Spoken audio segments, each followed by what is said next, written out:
This is deliveranceministry.fm VideoCast episode 15. This is deliverance.ministry.fm episode 15.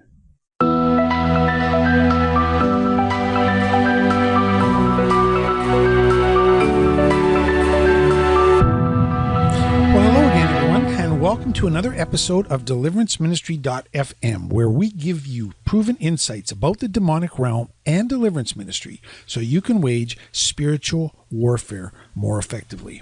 This is Dr. Don Ibbotson, and I'm here with my co-host and colleague, Dr. Phyllis Tarbox. Phyllis, how are you today? I'm doing great, Don. Thank you. Good. Today we got a very interesting topic. It's a follow-on from one we kind of a series we've been on in terms of generational curses. We've done a session on curses common to Hispanics of Hispanic bloodline, and today we're going to look at the generational curses that we see operating many times in our African American clients.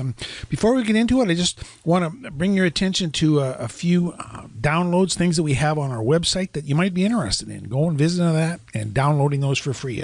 There's andbcounseling.com and andbacademy.com. What do we have there? We have a downloadable manual on 10 facts that every Christian should know about deliverance ministry. Totally free. Give us your email. You download it.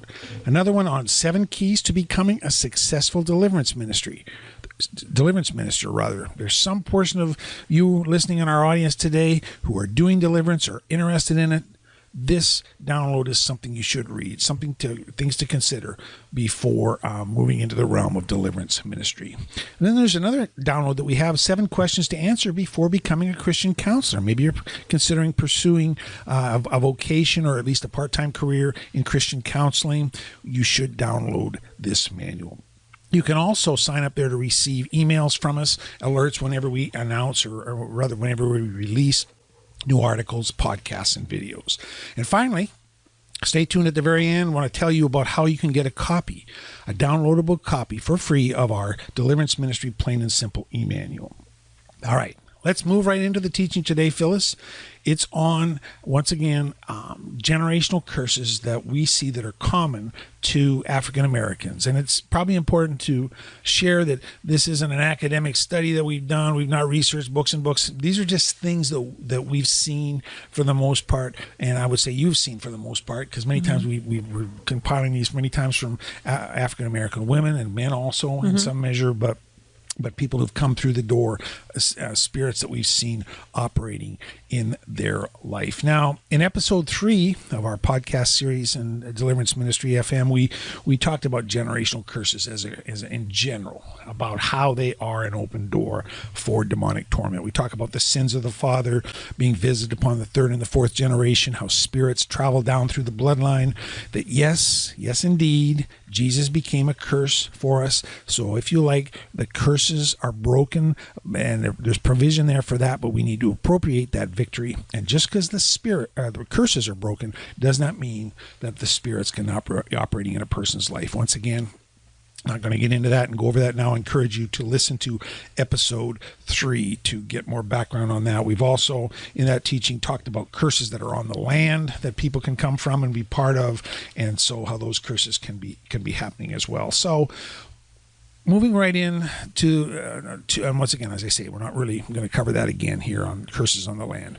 Let's look at 2 aspects, or 2 different groupings, if you like, of the African American culture. The first group that we want to talk about, Phyllis, is what we would call people that we've seen whose family lineage goes directly back to Africa. In other words, they came over here, maybe from Ghana, Nigeria. They didn't come over. Their ancestors didn't come over in the slave trade, and we're going to talk about that group secondly. This is the group that really who was born in Africa, their families from Africa, and came over, if you like, post Civil War. So, what can we share about what we've seen in that first grouping? I think it's interesting because I've had quite a few from this same area of Africa, and they've come over. They've relocated here. They've come over on their own volition. They weren't forced to be here, and so they're not angry about being here. There's less of an anger situation with the African Americans that have made it to come over here by choice. But once they described their backgrounds, they were all very, very similar. Don, it was interesting to me. They were women that I dealt with. I haven't dealt with any men that lived. Well, I have a story about men that Okay, we'll save that one for you then. Yep. Yeah, but these women were all very well educated. You know, education in Africa is for the best of the best. So the ones that can be the best educated typically are the ones that do kind of come over here. They were able to make it out through the education system, but there was so much family division with the education. They were all sent away to schools, to boarding schools, where they were divided from their family again as young children, like 6, 7 years old, sent away with very harsh schoolmasters and nuns. A lot of them were in religious schools, beaten, a lot of atrocities in the school system in Africa that really brought in those same kind of violent, abusive patterns that you could see almost in the slave trade. It's very evident over there. So they were brutalized and traumatized for the most part. There was always a lot of tribal competition, so to speak, between the different tribes. You know, there would be some, and I forget the actual names, but they were at war with each other, always at odds with each other. And so the tribal chiefs would curse the other tribes, and they would specifically curse the women in those tribes with barrenness so that they wouldn't be able to procreate and increase the tribe. So I've seen a lot of the women that have come over that have not been able to have children. They're barren. In fact, all of them were before they went through deliverance, and so this was a big part of that. So the barrenness also cursed a lot of the marriages. What would find is that they would never marry. They never found the right husband. I had 3 from one family, none of them that had ever married until they went through deliverance. Now, they were very well-educated women, and they were very independent. But they weren't really socially able to stay in any type of relationship. And when they were in relationships, again, it was always extremely abusive. And when they would refer back to their moms about what their mothers had gone through, if their mothers had gone through the same harshness and being left at the altar and being beaten by the men or jilted by the men, but there was always something that came in to divide the marriages. So broken marriages or no marriages, barrenness, again, violence, a lot of land issues that were set up. Land is really a big thing over there. Who owns how much land and how it stays in the family. That's a big thing when you have an inherited lot of land in Africa. And the families that have relocated to the United States, what you'll see is the ancestors that are still in Africa, they want their family back in Africa. So they have visited a lot of the shamans and the root men over there, which are very, very popular. And they have curses over these family members that are here to try to draw them back. So there's always this pull of them trying to be brought back to their homeland for their territorial land rights, which I find interesting. The witchcraft over there is mixed in with everything, even a lot of Catholicism in there with the schools and different things like that. But they always mixed in the shaman, and the witchcraft was always just part of all spiritism, right? Yeah, animism. Yep. And a lot of curses over the firstborn children. The way they were dedicated, the way they were spoken over them, always have to break off the firstborn in the family. Like I said, most of the ones that I dealt with were women, but we still had to break off those curses over them because it was, there's a premium on the first. So we would have to cancel that. So tribal curses, land curses, witchcraft, abuse, barrenness, a lot of family family domination, so we would have to cancel a lot of that work in them. But what I noticed was in the African population that came over here, that came over voluntarily, they were not as angry. There wasn't as much anger evident in their family bloodlines as it was, like, say, in an African American that was brought over through the slave trade. Then you'll see a lot of anger that's just upset because the families were divided early on. All right. Well, let's get into that in a moment. The ones who've come over, if you like, through the slave trade. That's the second group. I just wanted to add one point to what you were talking about. It comes back to the relationship issue, because I have in the past ministered for some men who have come over, ones you say voluntarily, and one particularly memorable one years ago when I started was a gentleman who contacted me. He lived on the West Coast. He saw our website. I never had a phone call from him. We never discussed anything. Really, the first contact I had with him was via email. He was coming. He had his reservation. He wanted to know where hotels were nearby to where he could check into. And so, that was which I thought was interesting. And I didn't know who he was. He comes in, he shows up, and turns out this gentleman was born and raised in Ghana. And what happened was his issues and things he was dealing with went to deliverance. I don't remember all the particulars. What I do remember, and what was probably the most important part, was his deliverance, because part of his story that he told, when he lived over there, he was engaged to be married to a woman, and I believe he was very young at the time, and that got broken off. That did not happen. But I can tell you, he had the sense, and it turned out to be real, that there was a curse on him from the jilted woman's family, or from sort of an animus, the equivalent of a spiritist over there, put a curse on him. And that curse was operating in his life. And I will never forget the deliverance session. I mean, he was holding his hand like we do, looking in his eyes, and his head kind of roared, tilted back. His eyes went up in his head, and kind of his mouth opened up, and it's just kind of a guttural yell as his devils left him. And I just remember that. That's one of the, not every deliverance is memorable in terms of it, manifestations like that. But this one was. And this was a case of some kind where there was a curse on him was upon him when he left Ghana and came over here and was operating in his life. And it was the same sort of, it was tied in with relationships. He wasn't married. He didn't have any relationships, and that wasn't working in his life. And I've kept up with him. The deliverance was awesome. He's got his life back on track. Amen. But that was a case where that was coming from his homeland and over there, and relationship wise, and affected him over here in the United States. So that is certainly one aspect, and I think we've covered that pretty thoroughly. So I'm excited about the deliverance for the ones that I ministered to too, because two of them are now married happily. One's having a baby, and so everything worked out well. Awesome.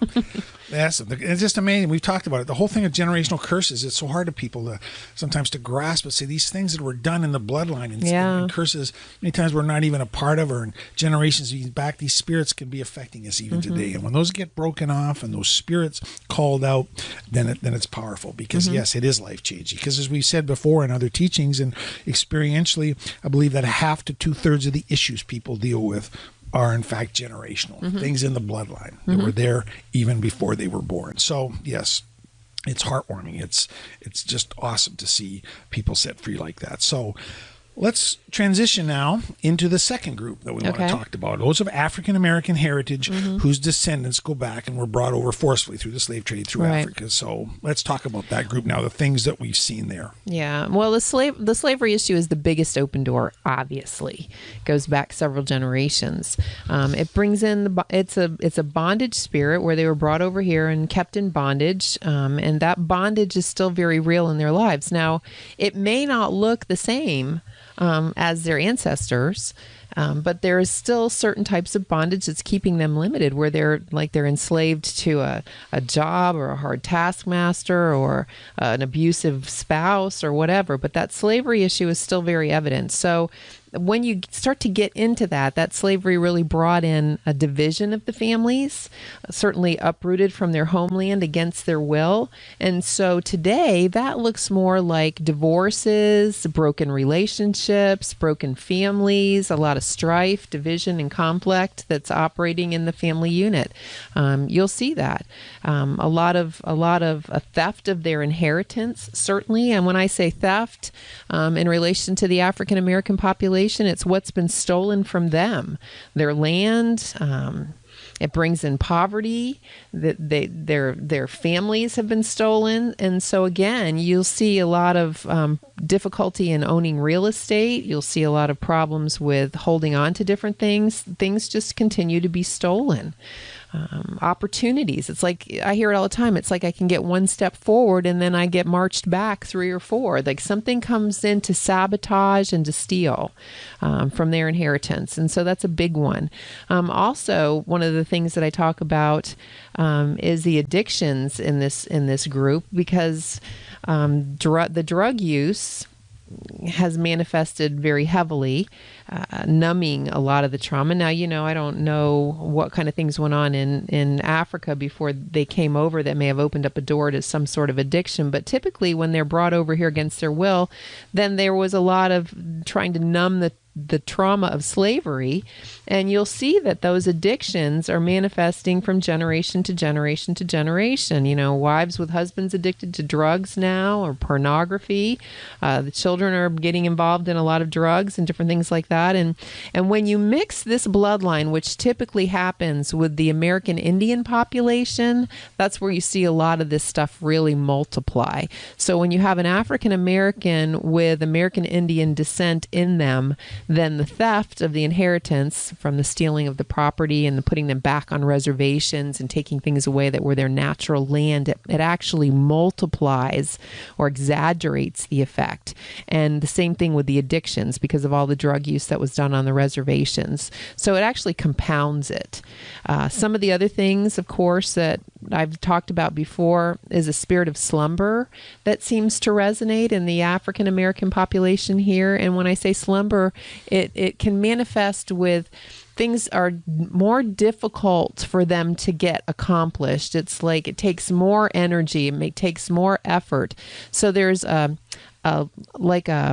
sleepiness, a lethargy that can come over the African American. And I've had so many of them in the office where they've come in for deliverance where they'll start nodding out during the teachings. Where, I've actually said, okay, what can I do? Do you need to take a break? Do you need to get up and move around? Or should I move your chair a little bit closer to the computer? And they're all, real happy about that. But they'll start to fall asleep and they'll tell me, I've always had problems with sleepiness. It's like, I don't know why.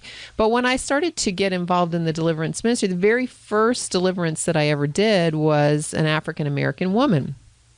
And I didn't know, she had nothing on her paper circled for under the spirit of slumber. So I thought, well, this would be a good place to start because this one's pretty clean. Now, she was an intercessor for a very large ministry here in Florida. She had a very successful business that she operated on her own. And when I began to call out that spirit of slumber, like what happened with you, she rolled back in her chair, her eyes were back, she opened her mouth, and she let out what sounded like a tribal scream. Yes. And it scared me. Yes. And then she fell sound asleep right on her lap. And I thought, oh my gosh, now what do I do? I have no idea what to do. But there was, I was in a group deliverance. I had plenty of mentors around me, and they came over to me and we called her back by her name.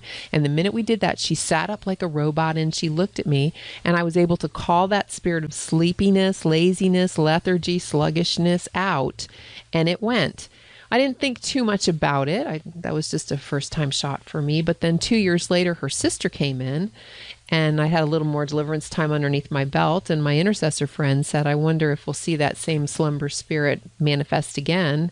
And if it does, she said, then we'll know it's something generational in their bloodline. Well, the minute I began to call out a spirit of slumber in the sister, she went over, sound out on the couch. So we knew.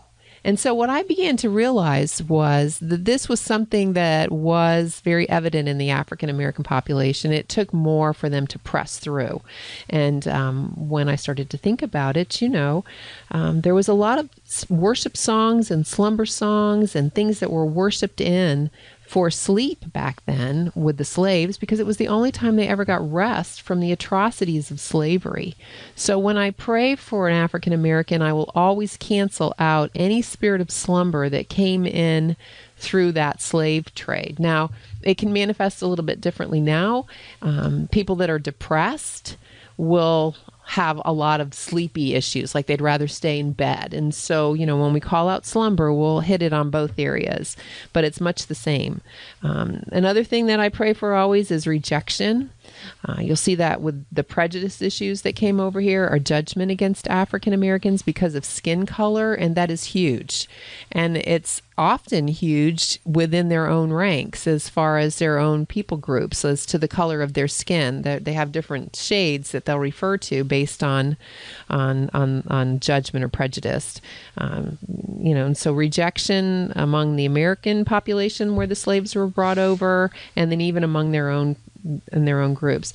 And then abuse. That never seems to skip a generation in any of the slavery people that had slavery clients that have come in. In fact, I wrote down just a page that I found almost consensus. I went through like 5 or 6 files before this podcast to pull like some of my clients and read their first page and their first few descriptions. And every single one of them had abuse written down, that they had been abused, and that their parents had been abused, that the children that they're in their families now are being abused. It just doesn't skip. And what kind of abuse is that? Abuse is typically sexual abuse, like incest. It can be incest, or it can be, just rape, but it's sexual abuse. Of course, that does include violence and physical abuse always.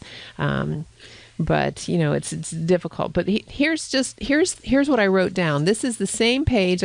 Like out of 4 or 5 of my clients, parents were not married, or they were divorced. The mom was unstable. The dad was a womanizer. And here I found this interesting. The grandmother gave all of her children away. This happened in just about every one of them. The stepbrother abused me, and they were mixed with Indian heritage, and they moved a lot. And we'll find that with African Americans that are mixed with the American Indian, like I said before, it does have something to do with the ownership of real estate, and the constant moving, not being able to own a home. There was also lines on those pages where they felt like they were a mistake, they were never really wanted, they were an embarrassment. Lots of illegitimacy and things of that nature that went on with the incest and things that go all the way back. So those are just some of the common spirits that I say when I pray for African American. They know what they're dealing with in their life. Oftentimes, when you ask an African American about their history, the consensus will be they will say, we really don't know. We don't have a whole lot of background about what went on in our past, because there was so much with the incest and the slave owners and on the plantations and the mixing, and it got real muddy for them back there, and their ancestors didn't talk about it. So there's a lot of secrecy that's involved in the African American culture, a lot of hiddenness about their past. But I did have one client who knew her family. She knew the plantation owners, and her grandmother was on a plantation, and she was kept as a slave, and she was basically a prostitute. And then her mother became a prostitute. She actually owned her own brothel and had men in all the time. This woman was one of like 5 or 6 children, and all of them had different dads. And each one of their children were suffering with sexual problems, like they were promiscuous. I hear a lot of times through the African American clients that I have that their papa was a Rolling Stone. The old Sly and the Family, one of the old songs. Lots of women, the sons followed suit, and the women are being cheated on, but they'll stay because it's what they know. And they say that they are with husbands who have been repetitious adulterers. The women are beaten down. They'll tell me they feel worthless and powerless, but there is a strange tolerance to this kind of abuse. So, I think that some of the information coming down the family bloodline does get a little bit muddy, but they know what they're dealing with now. And when we have a few that do come in that do know their background, it just really lines up.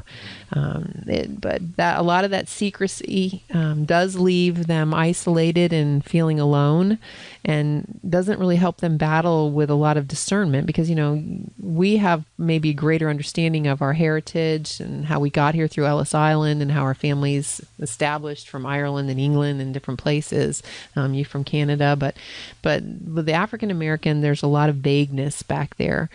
But so that's just some. I think for that group, it's really key for them to have some outside counsel to get that important discernment, especially since we have the repetition of being able to see the consistency here in Florida. The African American church really does embrace, for the most part, deliverance. They understand it. And so I get a lot of African American clients, and that is one of the reasons why I have a little bit more data on what they've walked through, because of the consistency. Like I said, I was able to pull 4 or 5 files, and the same keywords came up every time. Is that what you mean by outside counsel? Yeah. It's important that they can get help from someone on the outside like us, who's had some traction with the African American bloodline and understand it, on how to break those generational curses, because it's difficult they know what they're dealing with, but it's very difficult for them to really have the full picture. And we've been able to piece it together because of everything that's walked in the office over the years, and it looks the same. It's very, very similar each time. Well, it seems to me it's a reinforcement of the fact that Paul says our struggles are not against flesh and blood. We try to see, yes, we have bodies and souls, and we walk things out in the natural, but there's a huge spiritual component. And yes, there's cultural things that interact into the thing, interject, but a lot of these spiritual things, these histories and curses and that, are things that travel down through the bloodline. And you see them in any ethnic group. Oh, yeah, they each have a their tendency own. to repeat. And Yeah. does that mean people are locked into that? It's like, no, they don't have to be that way. At the cross, there's a regeneration, and there's, we become a new creation, and there's new victories we can appropriate and walk in. But it's important to understand where we come from, and in every ethnic mix, and what have been the things in the bloodline. And, as we've talked about, we've done similar types of series on other ethnic groups, and we'll probably have more in the future as we go forward, maybe the German and the Irish, just things that we've learned. And it's important to emphasize these are all kind of experiential things. Once again, these are just things we've seen. We're as amazed as anybody else. We listen to, well, this just seems to be a common theme. You just document what you've seen. And absolutely. This is not trying to do an in-depth necessary analysis as to how and why. Totally try to understand as best you can, right? But it's this is what we've seen apparently, and this seems to be what's going on. So so we talked about the demonic assignments, like how those spirits got there. We touch on all that. And it comes in through these atrocities that happened in the background, and it causes a shift. It causes a shift in the family bloodline. It brought in sinful behaviors, things that happened, and then those things become familiar to the family. Those spirits, through those curses, come in, they become familiar, they set up shop like abuse, and you'll see it repeat generation after generation after generation. And I really, really honestly believe that slavery is still a huge spirit that's in operation over the African American culture, and it needs to be broken. And like you said, each people group has their own set. Americans in general, we've talked about the Great Depression and how that brought in a spirit of depression. Well, for the African Americans that are here, they probably have a little bit of that as well. But there's the slavery issue of bondage. It's got to be broken in order for them to really walk in their full destiny in the kingdom of God. So somebody listening to this and say, wow, I see these in my life, in my family, or maybe in someone they know, a loved one. I mean, what do we tell people? What should be their response as they're listening to some of these things? And many times the light's going on and say, Right. yes, I see this, and either in my own life and in my family. I think they need to get outside help. I think you need to find a deliverance ministry or connect with us on Skype, or, come into the office and let us hear your story. We spend a lot of time up front in that first session taking copious notes on everything that's gone in on your life and asking the Lord to really give us the discernment as to where that came in. And what's unique is oftentimes when we listen, it's so simple for us to hear it. And when I speak it back to them as, oh, this has been going on ever since your husband's grandparents gave all the children away. This has just been a repetition of abandonment that's been in your family bloodline the whole time. They'll be like, wow, I never even took thought about it going back to that, but that's exactly where it started. And so that outside counsel really helps to get down to the root of what it is that's brought that assignment in. And then we can call those spirits out after we take them through a few teachings and be able to pray deliverance for them.